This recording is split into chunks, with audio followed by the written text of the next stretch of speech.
నమస్తే, welcome to యూఐటీ. ప్రస్తుతం మనతో మాట్లాడడానికి నాగర్ కర్నూలు ఎంపీ మల్లు రవి గారు ఉన్నారు. సార్ నమస్తే సార్. సో భారీ మెజార్టీతో గెలవడం జరిగింది నాగర్ కర్నూలు నుండి. సో ఎట్లా చూస్తారు, ప్రజలకు ఏం చెప్పదలుచుకున్నారు?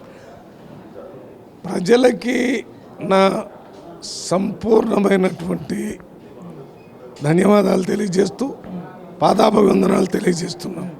ఎందుకంటే నాగర్ కర్నూలు నా దృష్టిలో ఒక దేవాలయం లాంటిది. ఆ దేవాలయంలో ప్రజలే దేవుళ్ళు. దానికి నేను ప్రధాన పూజారిగా నన్ను ఎన్నుకున్నారు. కాబట్టి ప్రతిరోజు నేను ఎక్కడున్నా నాగర్ కర్నూలు మంచి చెడులు తెలుసుకున్న తర్వాతనే నేను వేరే కార్యక్రమం భారతదేశం కానీ రాష్ట్రం కానీ నాకు సెకండరీ. నా primary duty is to take care of Nagar Kurnool ప్రజల యొక్క మంచి చెడులు.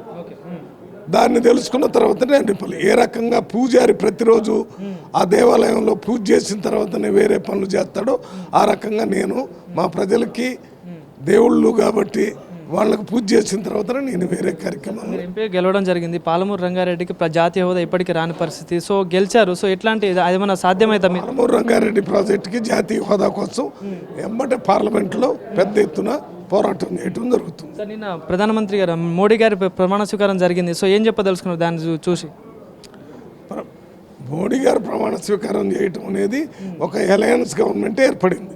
దానికి ముఖ్యంగా మన చంద్రబాబు నాయుడు గారు నితీష్ గారి సపోర్ట్ వల్ల ఏర్పడింది. ఆయన ప్రభుత్వాన్ని ఏర్పడింది. కానీ అందులో నిన్న క్యాబినెట్లో ముస్లింలకి మైనార్టీస్కి ఏ రకమైన మంత్రి పదవి ఇవ్వకపోవటం అనేది భారతదేశంలో ఈ ప్రభుత్వం ఒక కొంతమందికి మాత్రమే ప్రభుత్వం, కొంతమంది కొన్ని కోట్ల మంది ప్రజలకి ఈ ప్రభుత్వంలో భాగస్వామ్యం లేటం దాన్ని మేము ఖండిస్తున్నాం. కానీ అబ్కి బార్ 400 బార్ అన్నారు, కానీ 240కి ఆగిపోయింది మోడీ సీట్లు. సో ఎట్లా చూస్తారు సార్? ఏది అబ్కి బార్ 400 సీట్స్ వస్తాయని చెప్పేసి మోడీ చెప్పడం జరిగింది, కానీ 240కి ఆగిపోయింది. సో అంటే ప్రజలు తిరస్కరించారు ప్రధానంగా. సో ఎట్లా చూస్తారు సార్?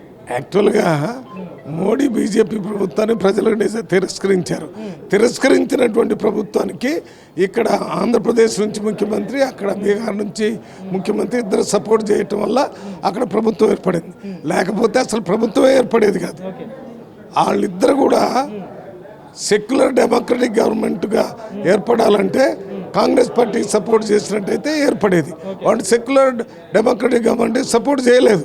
ఇవాళ భారతదేశంలో ఇంత పెద్ద భారతదేశంలో ఒక పాకిస్తాన్లో ఉన్న ముస్లింల కంటే ఎక్కువ మంది మన భారతదేశంలో ముస్లింలు ఉంటే వాళ్ళకు మంత్రి పదవి లేకుండా చేస్తే మరి ఏమవుతుంది? ఈ దేశంలో అంతర్గతంగా మతాల పేరు మీద కులాల పేరు మీద కొట్లాట వచ్చేటటువంటి అవకాశం ఉంటుంది.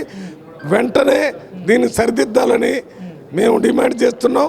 అది మన బయట నుంచి మన సపోర్ట్ చేస్తున్నటువంటి చంద్రబాబు నాయుడు గారు, నితీష్ కుమార్ గారు ఇంతకుముందు సెక్యులర్ విషయాల మీద మాట్లాడారు. కాబట్టి వారి ద్వారా కూడా ఆ కేంద్ర ప్రభుత్వం మోడీ గారితో ఒత్తిడి చేసి మైనార్టీకి ఒక మంత్రి పదవి ఇచ్చేటటువంటి 6 గంటల విషయంలో ఏం చెప్తా అంటే రుణమాఫీ ఆగస్టులో చేస్తా అని చెప్పడం సాధ్యమవుతుంది అంటారు సార్? అన్ని సాధ్యమైతే అన్ని చేసి చూపిస్తాం. Okay sir, thank you.